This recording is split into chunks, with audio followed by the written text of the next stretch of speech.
Hi, everyone. Edna Kimball, Edna Sells, and today we have Jon Bloodworth.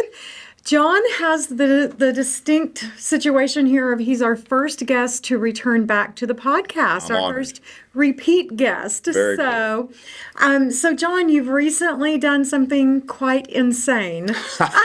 I'll take that. Yeah, so the 100-mile Pumpkin Holler 100. Yeah, as they call it. Yeah, Yes. country.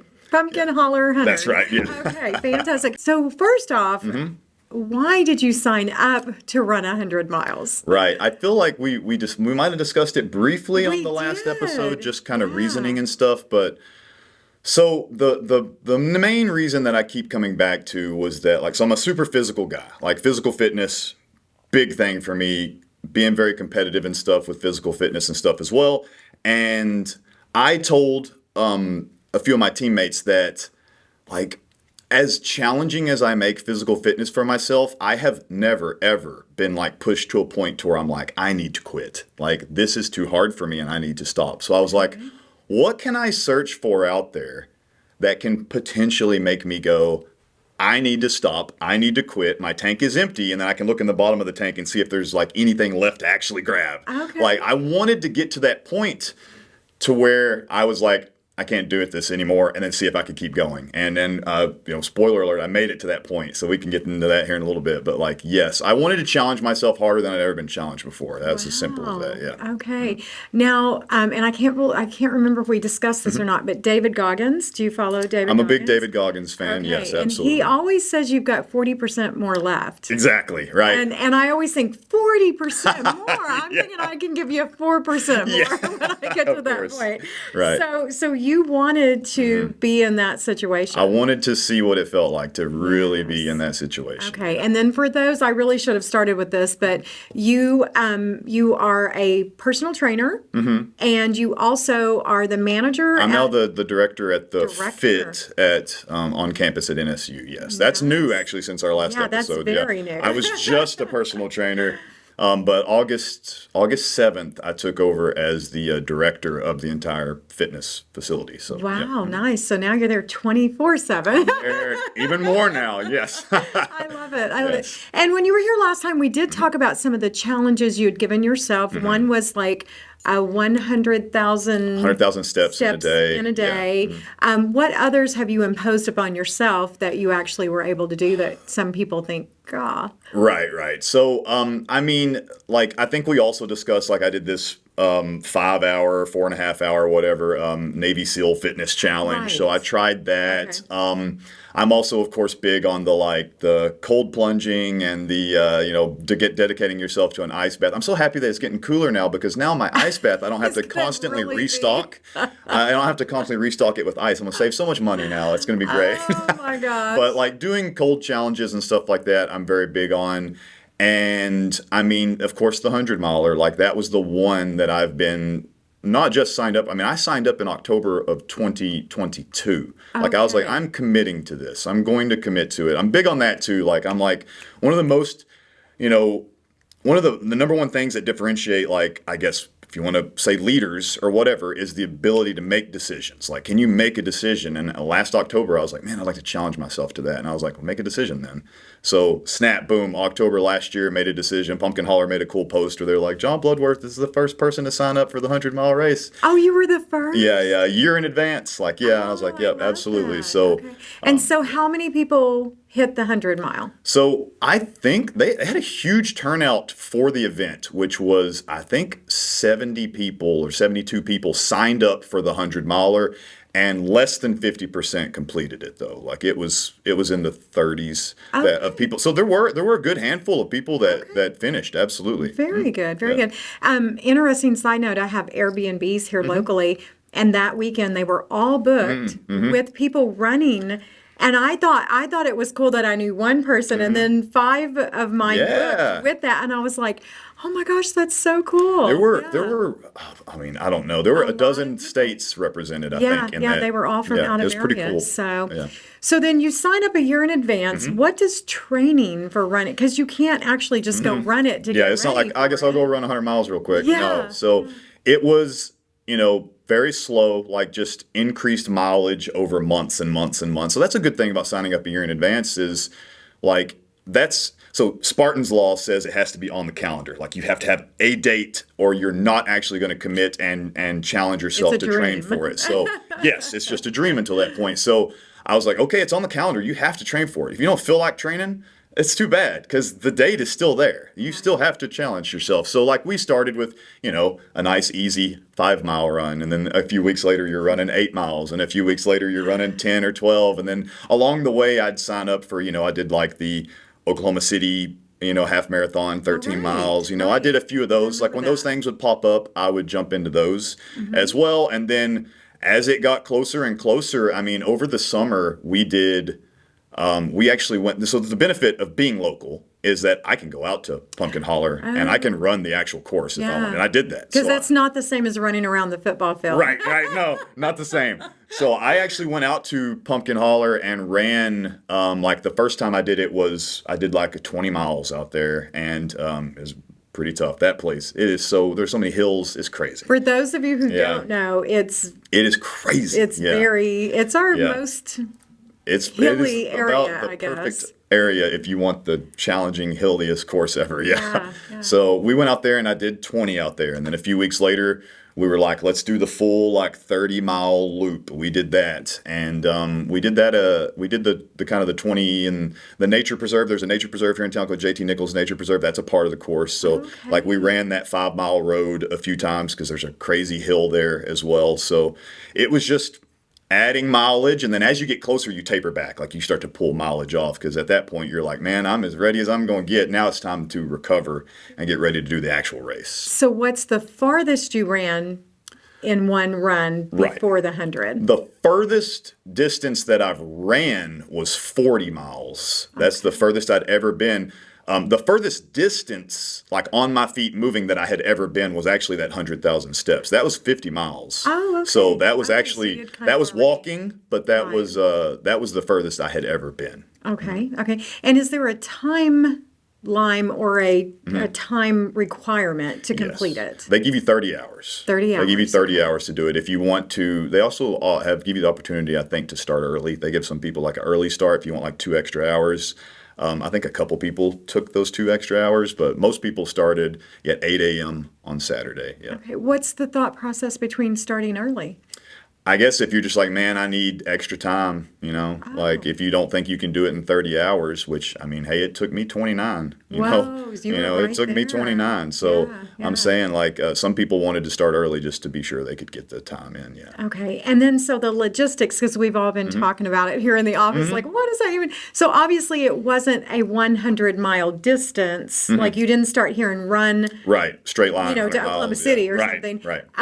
The course, maybe you said, is 30 miles? So the loop of the course, start line all the way back around to the same start line, finish line, is 30 miles. Okay. And then there's the J.T. Nichols Preserve, which is 5 miles in, 5 miles out. So on the first loop, you're required to run into the preserve and then run out of the preserve to tack on that extra 10 miles. And then it's just 2 additional loops of the 30 to equal your 100 miles. Oh, my gosh. Yep. Okay. Yep. And then do you really run 29 hours straight, or like do you like bathroom breaks, right, eating of and course. sleep? I mean, those of us who have never done more than 5. Absolutely. So, we started. The 3 loops that we had to take, like they're so different in my mind, like which is amazing. I've started like reflecting and trying to remember all these different things. But like loop 1 was this amazing adventure. Like it was so cool and fun. There's so many people. It's so bright and sunny. You go into the nature preserve. And Pumpkin Holler, I love these people. So locals or non-locals, like this is an event you should participate in. They have so many different options. You don't have to run 100 miles. You can run 10 miles, I think is the small one. I know it's small, but like they have different options out there. But it's worth it because of the volunteers and stuff. They have like a waffle station and all the food and crap you could eat. Man, it's awesome. It's such a cool community. So I highly recommend them. But like that first loop, an adventure, man, just going in and out of that preserve. I remember, so there's 5 of us on my team. There's 5 people, and that had trained for the 100 miles. And One of the guys ran very close to me the whole time. We were out way in front, like we just have kind of a quicker pace. And then the other three were behind. And then we got into that nature preserve and we were resting for a little bit. You stop. So you stop for approximately, let's just say 5 minutes at the most at these rest stations. Use the restroom, refill you're wearing a hydration vest, refill your hydration vest, maybe grab a handful of cookies or something, and just to crush some calories, and then go. And we had stopped in the nature preserve, and all of a sudden my other three buddies were coming down the hill, and I looked up and I saw them, and I was like, this is so cool. Like all my team's together now. We're amongst all this beautiful, forest and stuff. Out there. And it felt so awesome. Went back up the hill. We were very tired, but like we were moving and stuff and eating at the aid stations and whatnot. And then we kind of separated again when you get out on flat road because the faster people are going to move ahead and stuff. And that was cool. But so we do the first loop, adventure time. It's great. Get back to the start line. So our strategy was this: we're going to spend less than 5 minutes at aid stations, and there's an aid station about every 3 to 5 miles. Okay. So we're going to less than 5 minutes at those. And then when you get back to the start line, like my wife was there, they had camped, so they had a tent and stuff up out there. And then all of like the snacks I wanted personally were there, right? Your stuff that I wanted. So I was like, you stay there for maybe 15, 20 minutes, put your phone back on the charger if you want to, something like that. Sit down for a little bit, change your shoes, change your socks if you want to, so stuff like that. And that's what we did. And then it's time for the second loop. And the second loop, the sun's gone. It's dark now. So, and now you've also. And it was actually really warm that day. It was. Because the whole time I was like kind of following the runners on social media. I wasn't really following that. But I was showing houses and I was like, whew, it's kind of warm out here. That first loop, as fun as it was pretty hot. Like 87 degrees. And the only, which was rough. But the trade-off to that is I knew I was going to have to run all night. I was like, at least we'll get a warmer night, right? Because I was kind of afraid because the weekend before we had trained and the night was like 30, super cold, or something. And I was like, man, that would suck to have to run out there in that. But so you get the trade-off of a cooler night with the warmer day. So that was okay. But man, then you find out like, oh crap, like now I've been awake for 12 hours and now I have to go back out in the dark. And so another thing, though, I told them, because everybody had a different experience, everybody on my team, I was like, there was not one single time back at base camp where I thought to myself, I'm not going back out. Like there's a bunch of people that dropped out when they first got back from that first loop. They were like, that was enough for me, 40 miles, that's enough for me, And I was like, I never had that moment where I was at base camp and thought that I would not make it back out there. But on the second loop, I take off, and this is where you got to put your headlamp on. And, it's dark. And great story about that is I'm going out of camp and my headlamp is blinking. And I'm like, why is it blinking? And I'm like, okay, you know what? I'm losing time here. I'm just going to figure it out while I'm moving. So I'm moving and I'm trying to click it and get it to work right. And it's not working right. And I'm sitting there and I make it, I don't know, a mile out of camp, basically in the dark with no headlamp, no nothing. And I'm like, is my headlamp not working? Like, is that what just happened? So I have to unsling my backpack and walk in the darkness and fish out batteries and put it in my headlamp and get it on. It finally came on. So, you're walking a mile and a half in pitch blackness with no headlamp. And I finally got it working, though, and made it through the night. The night run was very tough. And I had kind of strategized, like, I'm going to walk most of the night run. Like I'm gonna walk way more than I run at night, just for safety reasons. Right. It's an open course. There's cars out there too, not a lot, but there's cars. So you're wearing your reflective gear and stuff as well.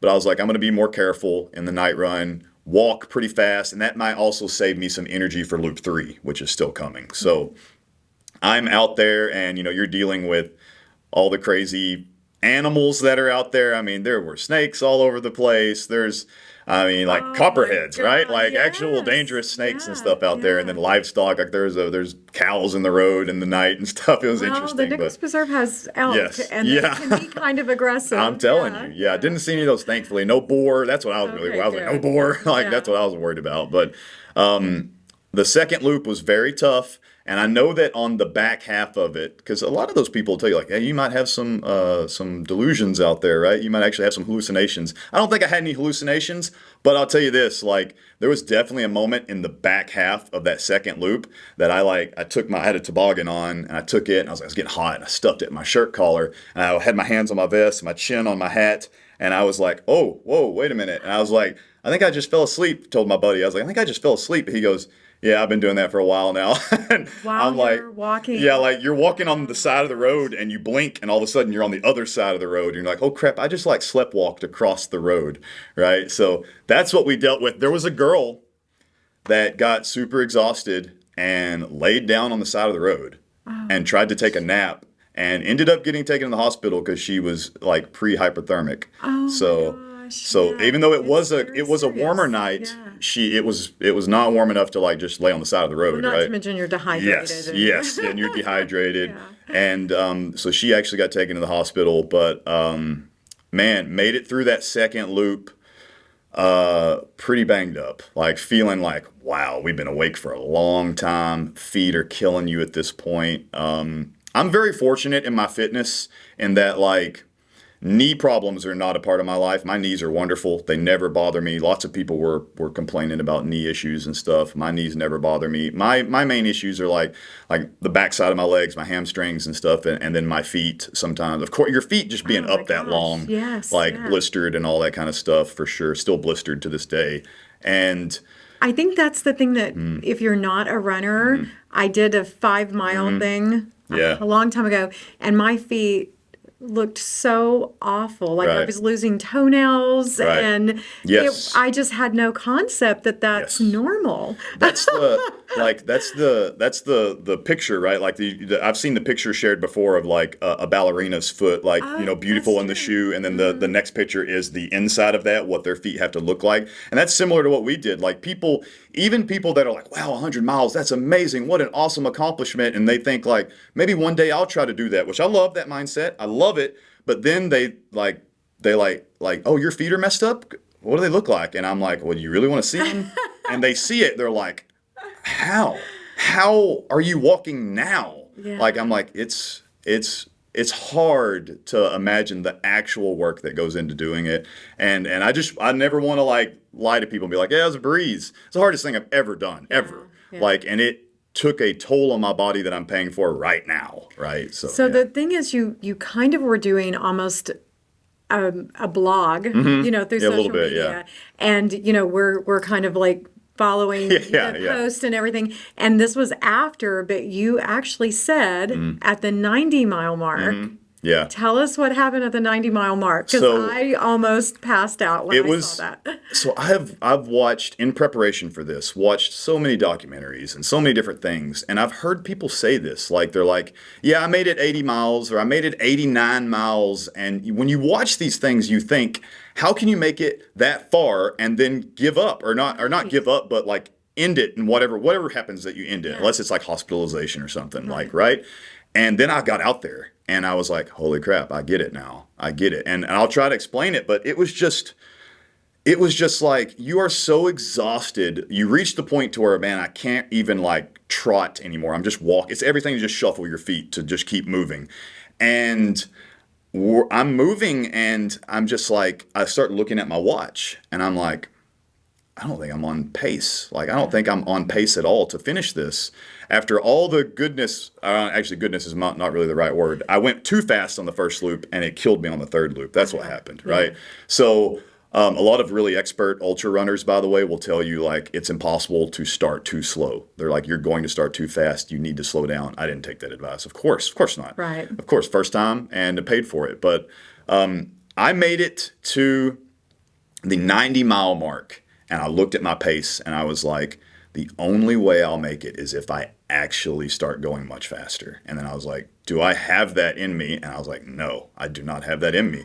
I was like, I'll just keep going, but I don't think I'm going to make it. And then a couple, almost an hour later probably, because I had to go 2 miles, I texted my wife. So I had basically quit doing those social media updates because it was everything to just keep going. Yes, yeah. Like even posting on my phone was course. not an option. Like I couldn't do it. Right. So I message my wife when I'm at the 8 mile. I have 8 miles left to go. I messaged her and said, I think the exact phrasing was 8 miles out, body is broken, not enough time. And then I saw the bubbles pop up and she started firing off text messages, and I closed my phone and put it away because I was like, she's going to try to motivate me or help me or whatever. And and it's like, that's not what I'm asking for. I'm just letting her know I'm about to fail this. Oh my Like, gosh. and so I had one of my buddies with me. At this point, 3 out of the 5 of us had dropped out. So there's just me and my other friend left. And so interesting, man. And I'm so passionate about certain things. One of them is speaking like positivity into the universe and stuff. And I sent that message to my wife. In my brain, I was like, not gonna make it. My buddy is like, man, like we're struggling, man. And I was like, I know. And then I go, we're 8 miles away, by the way. Like I told him that. And he stops in the road and looks at me and he goes, can we make it? And like I had just told my wife I wasn't going to make it. And so in my head I'm like, I can tell him the truth, which is nope, we ain't making it. Or I can eat my own medicine or whatever you want to call it and just speak positivity in the universe. And I said, yeah, man, we have to. That's what I told him. I said, yeah, man, we have to.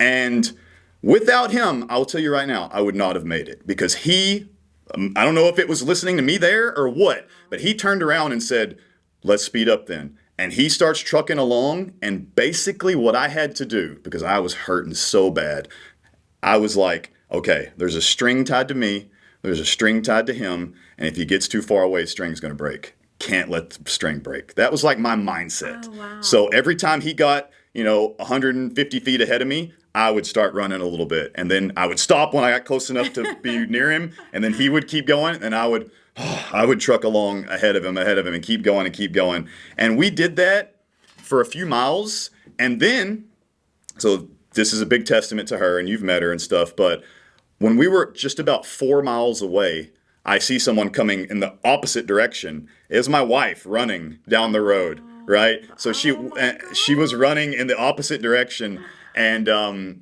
she was just like, we're gonna make it. And we were allowed to have that, by the way. We're allowed to have like pacers and stuff, and we didn't schedule it, but she just volunteered. Oh, when she got that text, she took off running at And that it's not what I moment. expected, but I was so happy to see it. Oh, And even though my she was goodness. infuriating us, because she's like, let's go.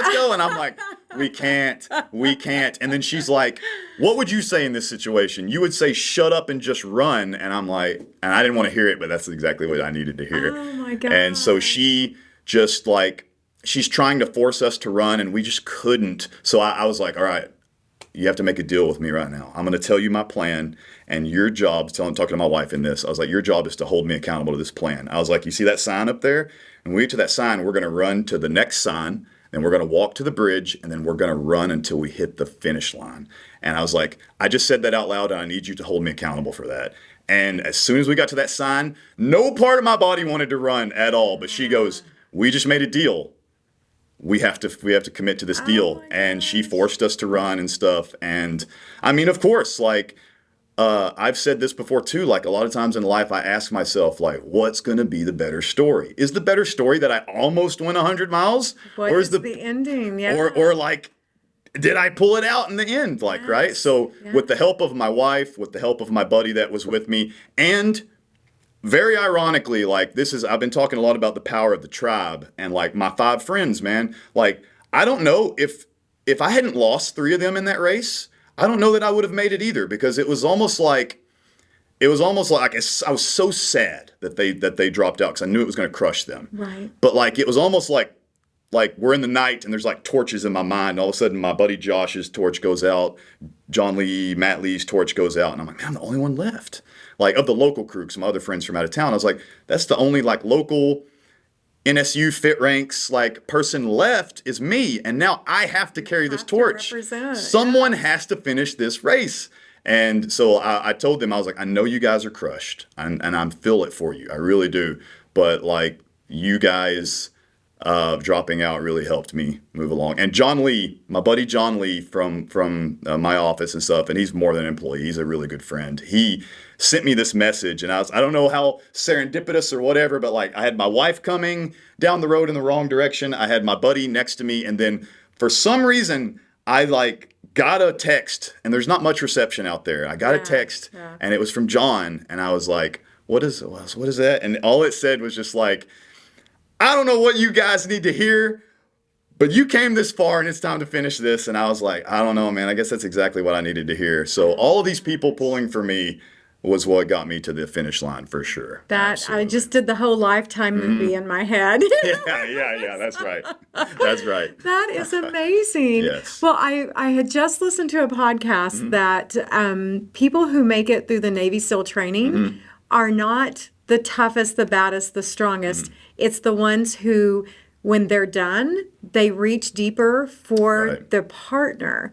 Yeah. And you kind of did that. Like, okay, I'm done. I can't do this anymore. And then when your friend was going to quit, you're like, well, I can't quit because that will, so I love that. He even said, so Jon had messaged me. They made it about 53 miles, and he had texted me saying, hey, I think we're out. And I saw that text, and this is like during that night loop, and I stopped, and I was like, I got to call him. And I called him, and I remember him just being like, so I'm not a call guy. I'm a text email guy, definitely. And he's like, I saw John B's name pop up on my phone. I thought, oh my God.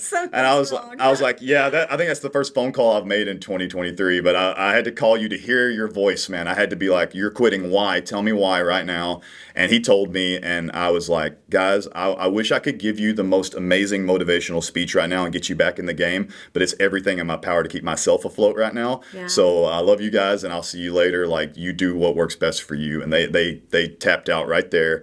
But I made this post the other day. I was like, why do I feel somewhat unsatisfied? I'm super satisfied with the race. I'm so happy I finished. I'm so happy I had one of my best friends, my wife, and then all my other good friends at the finish line waiting for me. But I felt a little unsatisfied. And the reason is, like, I told them, I was like, I thought I signed up to run 100 miles, but it turns out I didn't need 100. I needed 500 because I had 5 friends. So I feel so bad for the 3 that didn't make it. And I told them, I was like, you got nothing to prove to me or anyone else in this world, because most people, 2 of them made it 53 miles, 1 of them made it over 70 miles. Like, most people don't walk 50 miles in a year. You guys did it in a day. You got nothing to prove to anybody. But I know how it feels to fail and not get what you want. So I was like, if this is a redemption tour, if you guys are like, I'm coming for it next year, I'm with you every step of the way, whether you need me to run it side by side with you or you need me to be your pacer or just your coach. Like, I'll be there. So I'm thinking, I'm not holding them to any of this, but I'm thinking that October of next year is going to be those 3 guys' redemption time, right? So they're going to be going for it. So I'm very much looking forward to helping them achieve that goal. That is amazing. Yeah. Wow. Well, also, what did you do within 72 hours? Did you sign up for some other crazy? Oh, you mean recently? Yeah, so right after the race. So I have signed up for another, yes. I mean, it's kind of like when you hit that, you didn't take the time. Right. Like, most of us would surf on that for a good fun. Yes. Like, I'm still saying that time I ran 5 miles, and that was like 5 years ago. So I'm very much, this is from David Goggins, of course, but like, I'm very much no, I like, be proud of what you've done. Absolutely. Yeah. But it's like, it's an infinite game. You're still going. You got more to do. So I actually have 2 things coming up. Next weekend, I have a 15K, which is only 9-ish miles, a Tough Mudder, which is an obstacle course. So I have that coming up. Those are they're challenging, but they're so fun because the obstacles are great. But in March of next year, yes, I've already signed up for a 100K, but even though that's much less than 100 miles, 62 miles is what that is, it's in a much shorter time gap. So you have to go much faster, which I'm like, you have to actually run most of it. So yes, I'm very big on just like, what's next? I got to have something. Yes. Yeah. So would you consider yourself a stoic? In a lot of ways, yes. One of my favorite stoic stories reminds me of my boys that didn't make it, which is the story of it was during some war, and a general's family had tragically lost their lives, and they told it, and a lot of the people thought he was going to crumble and fall apart when they said, oh, your wife and children are gone. And he said, I knew they were mortal when I had them. And he kept leading his troops, and cried after and all that stuff. So like, when all my friends failed out of that race, I just had to tell myself, like, I knew they were mortal when I had them. Like, I knew if all 5 of us finished, maybe this wasn't as hard as I thought it was. And then I'd have to start questioning myself, right? So the fact that only 2 out of 5 made it, I was like, this is every bit as hard as I thought it was. And I knew they were mortal when I had them, but like they're not dead, they're not gone. They're gonna be able to come back and stuff. But that is my favorite stoic story right there. Yeah. Well, Jon. I mean, and here's the thing, guys. Please go find him on social media. We're going to put his link below because you can go back and look and kind of follow.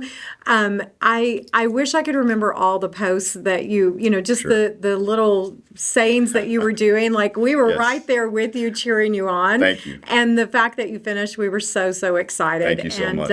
And we're just excited to see what's next. I'm excited for the fit that they saw, the potential in you, and I think Definitely. you're going to really make that even bigger than it already is. Thank you so much. Yes. I'll do my best. And do you want to give a little plug to the fit while you're here? Please, if you're a local here in Tahlequah or in Cherokee County, the Fit is the gym at NSU, but it is not just for students and faculty. It is for the entire community. It is just a gym, heated pool, indoor track. You're going to get your steps in. I don't care what the weather's like. Come on inside. We got 3 basketball courts. We've got personal trainers that will change your life with a free sit-down talk, whether you pay them any money or not. So I'm super proud of all my trainers. So please come see us at the Fit. And the pricing is phenomenal. So we'll put that link Please. on here too. Yeah. So you don't have to run 100 miles, but No. if you want to run inside where it's heated and cold, Yes. Please. it's really nice. Definitely. So, Jon, thank you so much for coming back and chatting with us. We can't wait to see maybe you'll be the first person that ever comes back Get a the third 3-peat? time. Oh, let's do it. Let's do it. Thank you, Edna. I would love it. Thank you so much. Appreciate you. Guys, as usual, please like, comment, and share. And if there's someone that you would like to see on the next episode, reach out and let us know. Otherwise, check Jon out on his social media. Very, very motivating. And we're excited to have you here as a Tahlequahian. Thank you. Thanks, everyone.